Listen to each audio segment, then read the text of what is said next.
اعوذ باللہ من الشیطان الرجیم بسم اللہ الرحمن الرحیم رب اشرح لی صدری ویسر لی امری واحلل عقدۃ من لسانی یفقہوا قولی ربی یسر ولا تعسر وتمم بالخیر آمین یا رب العالمین۔ یاسر بھائی جو ہے وہ ابھی ریکویسٹ کر رہے تھے کہ جو دعا ہے ربی یسر ولا تعسر وتمم بالخیر، یہ ذرا دہرا دیں تاکہ سب کو یاد بھی ہو جائے، اور ایک دو دن ہی پڑھیں گے سارے تو انشاءاللہ جو ہے وہ زبان پہ آ بھی جائے گی۔ تو سارے ایک دفعہ یہ دعا پڑھ لیں تاکہ آپ کے لیے بھی اور میرے لیے بھی جو ہے وہ اللہ تعالیٰ آسانی پیدا فرمائے۔ ربی یسر ولا تعسر وتمم بالخیر، ربی یسر ولا تعسر وتمم بالخیر، ربی یسر ولا تعسر وتمم بالخیر۔ اور ترجمہ اس کا بھی ذہن کے ساتھ ہی، کیونکہ نبی صلی اللہ علیہ وسلم کو فرمان ہے کہ اللہ تعالیٰ جو ہے وہ غافل کی دعا قبول نہیں کرتا، کہ ہم عربی کے جملے تو پڑھ لیں لیکن ہمیں پتہ ہی نہ ہو کہ ہم مانگ کیا رہے ہیں۔ تو شعور کے ساتھ ہمیشہ دعا مانگنی چاہیے کہ آپ مانگ کیا رہے ہیں۔ تو ربی یسر، اے اللہ، اے میرے رب، تو آسان کر دے، ولا تعسر، اور تو اس کو مشکل نہ بنا، وتمم بالخیر، اور اس کا خاتمہ بھلائی کے ساتھ اچھی طریقے کے ساتھ فرما۔ تو آمین یا رب العالمین۔ اچھا، آج جو ہے وہ الحمدللہ اللہ تعالیٰ کے فضل سے لسان القرآن کی کلاس کا جو ہے وہ تیسرا دن جو ہے وہ سٹارٹ کر رہے ہیں ہم۔ اس میں جو ہے وہ سب سے پہلے تو میں کوئی بات ایک آپ سے جو ڈسکس کرنی ہے کہ آپ بھائیوں کو پتہ ہوگا کہ حدیث کسے کہتے ہیں؟ حدیث، جی یاسر بھائی۔ جو چیز اللہ نے اپنے رسول کو دی اور رسول نے ہمیں بتائی ہے، کر کے دکھائی ہے، اس کو حدیث کہتے ہیں۔ ٹھیک ہے، سب سے بہترین حدیث کون سی ہے؟ جی آفتاب بھائی، آفتاب نام ہی ہے نا؟ ہاں جی آفتاب، سب سے بہترین حدیث کون سی ہے؟ جی میں نا آپ کا نام پھر ہے سعید، جی سعید صاحب، سب سے بہترین حدیث کون سی ہوگی؟ ٹھیک ہے، یہ پیچھے بیٹھے ہوئے ہیں، پیچھے جی بھائی نام بتائیں پہلے تو، تاکہ میں چاروں میں نام بھی آہستہ آہستہ یاد ہوتے رہیں۔ اسامہ، جی اسامہ، سب سے بہترین حدیث کون سی ہے؟ نہیں بتا۔ جی سیدوال کچھ کہنا چاہ رہے تھے۔ حدیث قدسی کہ اللہ تعالیٰ کے الفاظ ہوں گے۔ اب ہم حدیث جو ہے وہ ایک ہے لغت میں جو وہ کیا ہے، مفہوم اس کا کیا ہے، ٹھیک ہے، جو رائج مفہوم ہے وہ حدیث کا کیا ہے کہ نبی صلی اللہ علیہ وسلم کی کہی ہوئی بات یا ان کا کوئی عمل، ٹھیک ہے، یا انہوں نے کوئی عمل دیکھ کے خاموشی اختیار کی ہو، یہ اس کے اصطلاحی جو حدیث کے معنی میں آتے ہیں۔ لیکن حدیث کا جو مطلب ہے، اگر ہم عربی زبان میں بات کریں تو حدیث کا مطلب کیا ہے؟ کلام۔ حدیث کا مطلب کیا ہے؟ کلام۔ اور نبی صلی اللہ علیہ وسلم کی احادیث میں ہی ہمیں پتہ چلتا ہے کہ سب سے بہترین حدیث کون سی ہے۔ تو نبی صلی اللہ علیہ وسلم جب بھی خطبہ دیتے تھے تو خطبے میں ان کے الفاظ کیا ہوتے تھے؟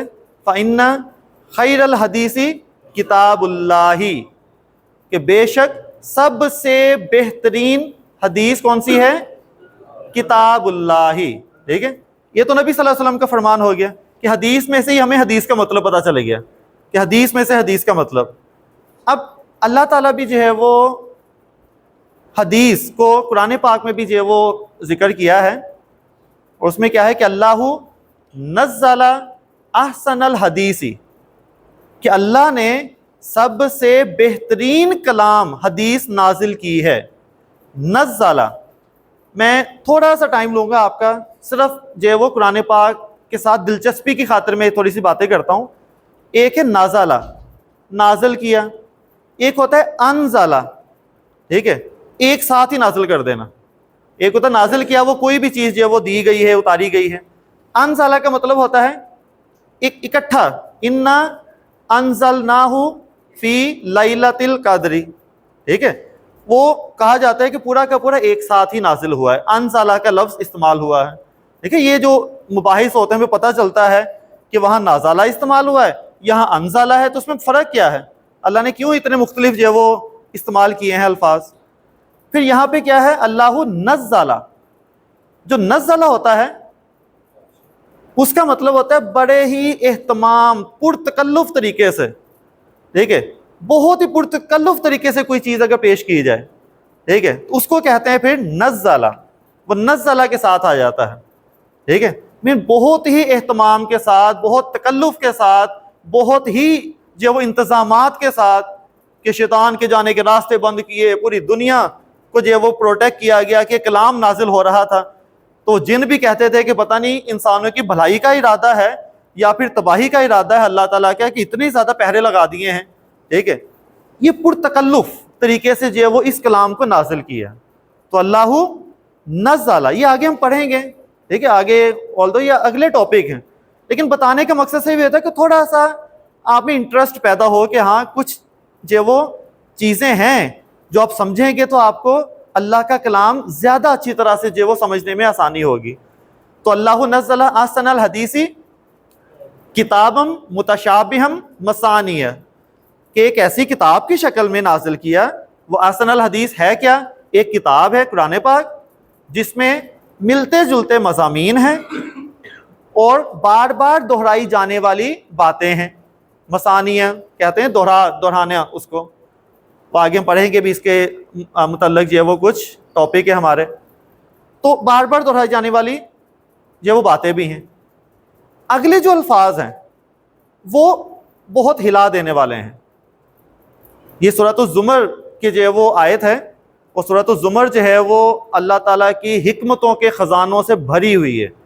اگر آپ پڑھیں تو آپ کو ایسا لگے گا جیسے آپ کے اندر سے کوئی چیز جھنجھوڑ رہی ہے آپ کو. ہر آیت آپ کے دل پہ جو وہ جیسے میزائل ہوتے ہیں ٹارگیٹڈ, وہ ایسے لگ رہے ہوتے ہیں. لیکن اگر آپ کو سمجھ آئے, ہاں اگر سمجھ نہ آئے تو پھر تو آپ کے سر کے جو وہ ہزاروں میل اوپر سے گزر جائے گی وہ بات, ٹھیک ہے, آپ کو پتہ بھی نہیں چلے گا آپ نے کتنی اہم باتیں جو مس کر دی. اب آگے کے الفاظ کیا ہیں کہ تقشعر منہ جلود الذین یخشون ربہم. تقشعر کا مطلب ہوتا ہے کانپ جانا, تھر تھرا جانا, ٹھیک ہے, رونگٹے کھڑے ہو جانا. کس کے؟ تقشعر منہ جلود الذین, جلود کہتے ہیں جلد کو, اس کی جو وہ جمع کہہ لیں جلود الذین, ان لوگوں کی جو جلدیں ہیں, جو کھالیں ہیں, وہ کانپ جاتی ہیں. ٹھیک ہے, کن کی؟ یخشون ربہم, جو اپنے رب سے ڈرتے ہیں. جو اپنے رب سے ڈرتے ہیں وہ جب اس کو پڑھتے ہیں اس کلام کو تو ان کی کھالیں کانپ جاتی ہیں, رونگٹے کھڑے ہو جاتے ہیں. ٹھیک ہے, صرف کس کے؟ جو اپنے رب سے ڈرتے ہیں. کیا آپ کے رونگٹے کھڑے ہوئے کبھی کلام پڑھتے ہوئے؟ اللہ تعالیٰ فرما رہے ہیں ان کے رونگٹے, ان کی کھالیں کانپتی ہیں جو اپنے رب سے ڈرتے ہیں. اب آپ خود اس کو اپنے اوپر اپلائی کریں کہ کیا ہمیں کبھی محسوس ہوا کچھ آیات پڑھتے ہوئے کہ خوف طاری ہو جائے, ہماری جلد کانپ جائے, رونگٹے کھڑے ہو جائیں؟ کبھی محسوس نہیں ہوا ہمیں. ٹھیک ہے, وجہ کیا ہے؟ وجہ کیا ہے؟ سمجھ نہیں آتی ہمیں. ٹھیک ہے, ہم سمجھے بغیر ہی پڑھ رہے ہوتے ہیں. ٹھیک ہے, یہ بار بار بتانے کا مقصد یہ ہے کہ سمجھنا کتنا ضروری ہے, اللہ کے کلام کو سمجھ کر پڑھنا کتنا ضروری ہے. تو جو اللہ سے ڈر, اس کا مطلب ہم اللہ سے نہیں ڈرتے. مطلب تو یہی بنتا ہے نا, اللہ نے کہا جو اللہ سے ڈرتے ہیں ان کی کھالیں کانپیں گی, ہماری کھالیں نہیں کانپتی, تو کیا ہم اللہ سے نہیں ڈرتے؟ تو لیکن جب ہم سمجھ آئے گی تو ہماری کھالیں ضرور کانپیں گی. جب ہمیں سمجھ آئے گی تو ایسا ہو نہیں سکتا کہ یہ کلام اثر نہ کرے. یہ کلام آج بھی اتنا ہی پر اثر ہے جتنا اس زمانے میں تھا جب یہ نازل ہو رہا تھا. اس کے اثر میں 1% بھی کمی نہیں آئی. اس وقت بھی مشرکین بھی اس کو سنتے تھے, اس پہ ایمان لے آتے تھے کہ یار سچا کلام ہے, لیکن اپنی ہٹ درمی کی وجہ سے, اپنے جو وہ تکبر کی وجہ سے وہ مانتے نہیں تھے. جیسے ابو جہل سے کسی نے پوچھا اس کی نجی محفل میں علیحدہ سے کہ یہ جو محمد صلی اللہ علیہ وسلم جو وہ جو کہہ رہے ہیں کیا یہ واقعی سچ ہے؟ تو ابو جہل نے کہا 100% سچ ہے, 100% سچ ہے, بالکل ایسا ہی ہے. تو پھر اس نے کہا پھر ہم مان کیوں نہیں لیتے اس کو؟ تو اس نے کیا کہا, کیسے مان لیں؟ ہم نے جو ہے وہ بنی ہاشم کے ساتھ شانہ بشانہ مقابلہ کیا ہر چیز میں, حاجی آئے ہیں تو حاجیوں کو انہوں نے کھانا کھلایا, ہم نے بڑھ کے کھانا کھلایا, انہوں نے خدمت کی, ہم نے بڑھ کے خدمت کی. اب ہم اگر اس کو نبی مان لیں تو ہمارا سارا درجہ تو گیا, ٹھیک ہے, ہماری تو اپنی پہچان, اپنا جو رتبہ تھا وہ تو ختم کرنا پڑے گا, ہمیں ان کے تابع ہو کے رہنا پڑے گا. ان کو پتا تھا کہ اگر ایمان لائے ہیں تو ایمان کے لوازمات کیا ہیں, کیا کرنا پڑے گا, ان کو پتا تھا, ٹھیک ہے. کہتا نہیں میں نہیں مانوں گا, تکبر کی وجہ سے. لیکن ان کے دلوں پہ قرآن اثر کرتا تھا, جو کلام سنتا تھا وہ کانپ کے اٹھتا تھا, چاہے ایمان لائے یا نہ لے کے آئے. تو ہم پہ بھی اثر کرے گا, کرتا ہے, اگر ہمیں سمجھ آئے تو, ٹھیک ہے. اگر یہ اثر کرے گا, آگے کے الفاظ کیا ہیں, ثم تلین جلودہم وقلوبہم الی ذکر اللہ. اس کے بعد کیا ہوگا, جب آپ کے رونگٹے کھڑے ہوں گے, جلد کانپے گی, اس کے بعد آپ کی جلد, جلودہم وقلوبہم, آپ کے دل اور آپ کی جلد نرم ہو جائے گی, ٹھیک ہے, وہ نرم ہو جائے گی. پہلے اللہ تعالیٰ کا خوف طاری ہوگا, اس کے بعد وہ نرم ہوگی کہ واقعی یہ حق ہے, سچ ہے, اس کے مطابق چلنا ہے میں نے. تو ثم تلین جلودہم وقلوبہم الی ذکر اللہ, پھر وہ اللہ کی ذکر کی طرف وہ متوجہ ہوگا, ٹھیک ہے. تو دیکھیں نا کتنے جو وہ باتیں اللہ تعالیٰ نے کھول کے بیان کی ہوئی ہیں. اور پھر آگے کہا گیا کہ ذالک ھدی اللہ, یہ اللہ کی ہدایت ہے. اگر آپ کو ہدایت چاہیے تو اگر یہ معاملہ ہو رہا ہے آپ کے ساتھ تو آگے لکھا ہوا ہے یہ ہے اللہ کی ہدایت. ذالک ھدی اللہ یہدی بہ من یشاء, کہ وہ جس کو چاہے اس سے جو وہ ہدایت دے دے, اس طریقے سے. دیکھیں یہ طریقہ ہدایت ہے, قرآن سے ہی آپ کو ملے گا. اور جس کو اللہ گمراہ کر دے اس کے لیے کوئی راہ دکھانے والا نہیں ہوگا, ٹھیک ہے. یہ آیت کا جو پورا مفہوم ہے. تو اللہ تعالیٰ سے دعا ہے کہ اللہ تعالیٰ جو ہے وہ ہمیں اس قرآن کو سمجھنے کی, اس پہ عمل کرنے کی اور زندگیوں میں شامل کرنے کی توفیق عطا فرمائے, آمین. اسی میں ایک لفظ استعمال ہوا ہے, یہ آیت جو ہے وہ بیان کرنے کا ایک اور مقصد بھی تھا. ایک لفظ استعمال ہوا ہے احسن الحدیثی.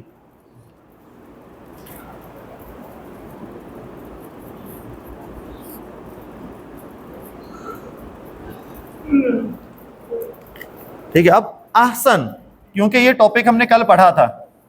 کون سا وزن ہے یہ, کون سا وزن ہے یہ, افعل. وہی آ گیا نا دوبارہ سے, افعل. یہ ایک صفت ہے, کون سی, حسن. حسن یعنی اچھا, اچھا. تو احسن کیا ہوگا, سب سے اچھا یعنی کہ بہترین, ٹھیک ہے. احسن الحدیثی اس میں ذکر کیا ہوا ہے کیونکہ کل ہم اس کو پڑھ چکے ہیں. اب دیکھیں آپ کے سامنے یہ لفظ آئے گا, ٹھیک ہے. اب آپ کو پتہ چل جائے گا یہ حدیث کا مطلب اگر کلام ہے تو پھر یہ کیا ہوگا, تمام کلاموں سے سب سے بہتر سپرلیٹو ڈگری استعمال کی گئی ہے, جو کل ہم نے جو اس کو پڑھا تھا. سمجھ آئے گی بات یا نہیں. اس طرح کی بہت ساری اگزامپل, مثالیں آپ کو قرآن پاک میں ملیں گی.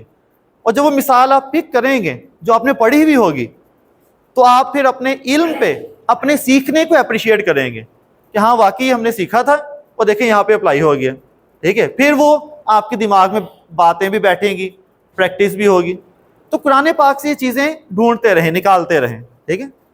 تو کل ہم نے اسم کو پہچاننا سیکھ لیا تھا کہ اسم میں کیا کیا چیزیں داخل ہیں. اس کو ہم جو وہ تھوڑا سا ریوائز کر لیتے ہیں کہ اسم میں 3 چیزیں داخل ہیں, ٹھیک ہے. 3 گروپ بنا دیے تھے ہم نے جو اسم میں جو وہ داخل ہوں گے, اور وہ کون کون سی ہیں. تو جی طاہر بھائی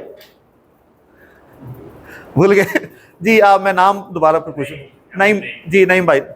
اسم میں 3 چیزیں, ان تینوں کے نام 3 میں نے 1 2 3, چوتھی میں نے کہا تھا پہچان, اس کو چھوڑ دیں. 3 چیزیں کون کون سی داخل ہیں.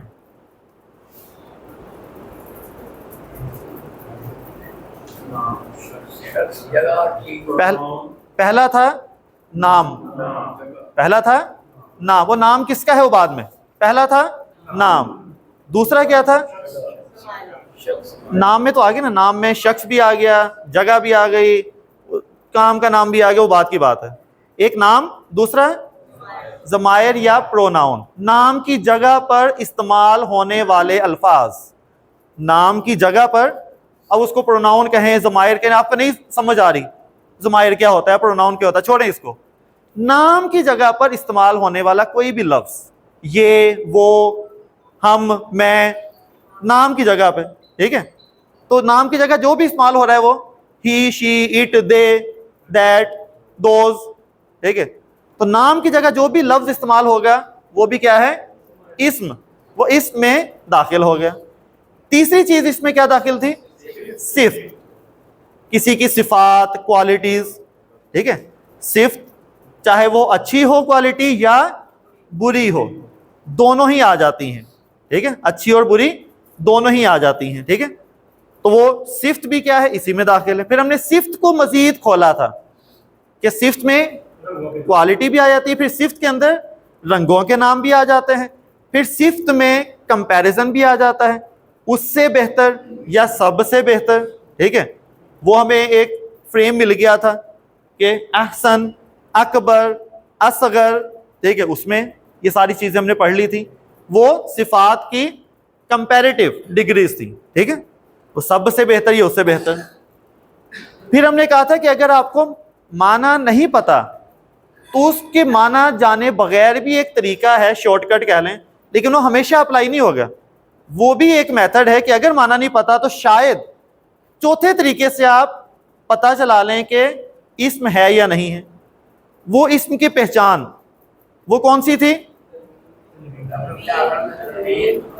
کہ اگر آخر میں تنوین ہے, اگر آخر میں گولتا ہے, یا شروع میں الف لام ہے تو وہ اسم ہو گیا, ٹھیک ہے. یہ کچھ پہچان بتائی. اس کے علاوہ بھی اور پہچانیں ہیں, وہ بعد میں پڑھیں گے, کیونکہ وہ ایک پرٹیکولر ٹاپک کے ساتھ بتانی پڑے گی, تو وہ ٹاپک ہی نہیں پڑھا ہوا ہم نے. تو یہ کچھ بنیادی پہچان جو اسم کی تھی کہ آپ اسم کو پہچان سکتے ہیں, ٹھیک ہے. تو الحمدللہ ہم نے اسم کو پہچاننا سیکھ لیا تھا. جیسے اگر میں سورۃ العصر آپ کے سامنے جو ہے وہ پڑھوں تو آپ بتا دیں گے اس میں اسم کون کون سا استعمال ہوا ہے. والعصر اسم ہے یا نہیں ہے, کیوں, الف لام آ گیا. آپ کو نہیں پتا عصر کے میننگ کیا ہے, عصر کی معنی میں بڑی ڈیبیٹ چلتی ہے. والعصر ان الانسان, الانسان اسم ہے یا نہیں ہے, یہ تو معنی بھی پتہ ہے آپ کو. ان الانسان لفی خسرن, خسرن, خسرن. ہم کیونکہ رک جاتے ہیں ہمیں پتہ نہیں چلتا اینڈ پہ ہے کیا, ٹھیک ہے. کہ والعصر ان الانسان لفی خسر, تو ہمیں آخر سے پتہ نہیں چلتا کہ ہے کیا, لیکن وہ آخر میں کیا ہے, تنوین آ گئی, اس کا مطلب یہ اسم ہے. معنی کیا ہے اس کے وہ بعد میں دیکھے جائیں گے, لیکن آپ نے پہچان لیا یہ اسم ہے, ٹھیک ہے.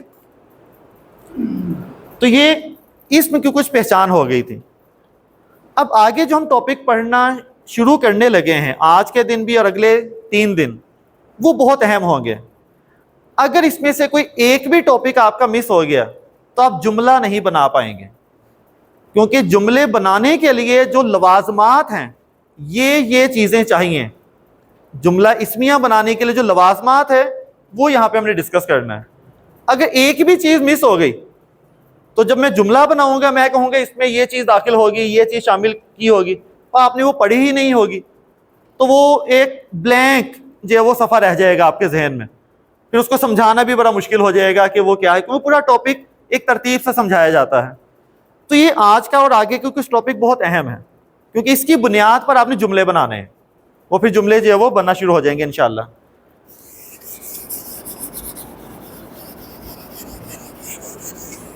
ہم نے آج شروع کرنا ہے اسم کا CNG, ٹھیک ہے, CNGs, ٹھیک ہے. تو CNG والا اسم ہم نے لگانا ہے, پیٹرول والا نہیں, ٹھیک ہے. تو CNGs ہم جو ہے وہ ڈسکس کریں گے. اب CNGs ہے کیا, اسم کی یہ 4 خصوصیات ہیں جس کے بغیر جملہ بن ہی نہیں سکتا. ان چاروں کا خیال رکھ کر ہی آپ جملہ بنا سکتے ہیں, ادروائز جملہ نہیں بنے گا. اب وہ کیا کیا ہیں, سی کیا ہے, کیپیسٹی یا اس کو کہیں گے وسعت, وسعت یعنی وہ نکرہ ہے یا معرفہ ہے. اب اس طرح میں لکھ رہا ہوں, اس کو پڑھیں گے کہ نکرہ کیا ہے, معرفہ کیا ہے, یہ پڑھنا ہے. اب اس طرح میں اس کی ہیڈنگ بتا رہا ہوں کہ سی این جی ہے کیا. یہ کچھ کو تو پتا ہوگا, ٹھیک ہے, نکرہ معرفہ اردو میں بھی پڑھتے ہیں, ٹھیک ہے, اور common noun proper noun English والے کہ کامن ناؤن پراپر ناؤن اگر انگلش کا پتا ہے تو. لیکن ابھی ڈیٹیل پڑھیں گے ہم. اب اس طرف ہیڈنگز. اس کے بعد این سے ہے نمبر. نمبر یعنی عدد. عدد یعنی کہ وہ واحد ہے, ایک ہے یا جمع ہے. ایک اور چیز اس میں ہوتی ہے وہ بعد میں بتاؤں گا. اس میں جو واحد جمع ہم جس کو پڑھتے ہیں وہ کیا ہے, عدد. لیکن اس میں ایک اور چیز بھی آتی ہے, ابھی میں وہ لکھ نہیں رہا, ٹھیک ہے, صرف سمجھانے کے لیے کہ عدد ہے کیا. اس کے بعد اسم کا ہوتا ہے جینڈر, یعنی اس کی جنس. ٹھیک ہے, وہ جنس کیا ہے, جنس یعنی کہ وہ مذکر ہوگا یا مؤنث ہوگا.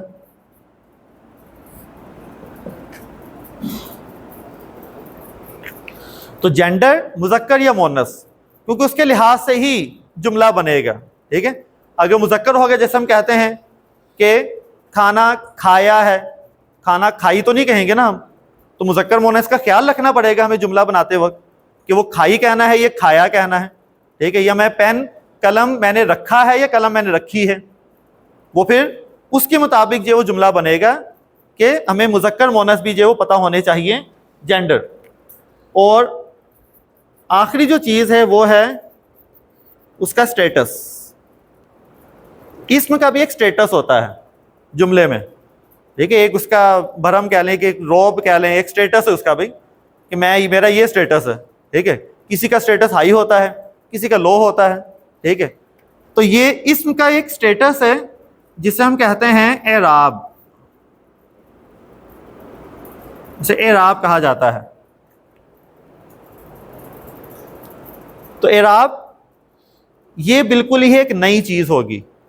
یہ آپ نے نہ تو اردو میں پڑھی ہے نہ انگلش میں پڑھی ہے, اس لیے اس کے آگے میں ڈیٹیل بھی نہیں لکھ رہا کہ اس میں کون کون سے اعراب آتے ہیں, کیونکہ وہ پھر سمجھ بھی نہیں آئیں گے. یہ تو کیونکہ جانی پہچانی چیزیں تھیں, مذکر مؤنث ہو گیا, واحد جمع ہو گئے, یا نکرہ معرفہ ہو گئے, یہ اردو انگلش میں بھی موجود ہیں. یہ بالکل ایک علیحدہ سے ایک چیز ہے اعراب, اس کو الگ سے ہی ہم پڑھیں گے. جب تک یہ چاروں چیزیں اس سے متعلق آپ نہیں پڑھ لیتے آپ کوئی جملہ نہیں بنا پائیں گے. تو ہم انہی کو ایک ایک کر کے جو ہے وہ پڑھنا شروع کریں گے. تو سب سے پہلے ہم شروع کریں گے جنس کے ٹاپک سے, یعنی جینڈر. جینڈر یعنی مذکر یا مؤنث, ٹھیک ہے. نہیں, ہم جنس سے پہلے سٹارٹ کریں گے کیونکہ کچھ چیزیں ایسی ہیں جو یہ والی ٹاپک اس میں بھی استعمال ہو جانے ہیں. پھر یہ تو نام دینے کے لیے ہم نے ترتیب یہ رکھ دی تھی کہ سی این جیز, وہ سی این جی ذرا جو ہے وہ یاد رکھنا آسان ہو جاتا ہے اس لیے. اب جنس سے ہم جو سٹارٹ کریں گے جینڈر سے, اسم کا جینڈر. اور جینڈر آپ کو پتا ہے دو طرح کا ہوتا ہے, یا تو مذکر یا پھر مؤنث.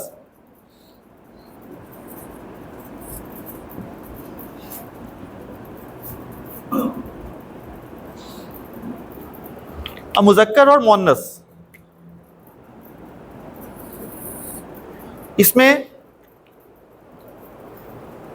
اب بہت ساری باتیں تو آپ کو پتہ ہے. اگر میں اردو میں ہی آپ کو جو ہے وہ اگزامپل دوں کہ آپ سے کہا جائے کہ لڑکا مذکر ہے یا مؤنث ہے, مذکر ہے, ٹھیک ہے, کہ جو میل ہے اس کی مؤنث کیا ہوگی, لڑکی, ٹھیک ہے. اسی طرح سے امی مذکر ہے یا مؤنث ہے, مؤنث ہے, اس کا مذکر کیا ہوگا, ابو, ابا, ٹھیک ہے, وہ مذکر ہوگا اس کا. کلیئر.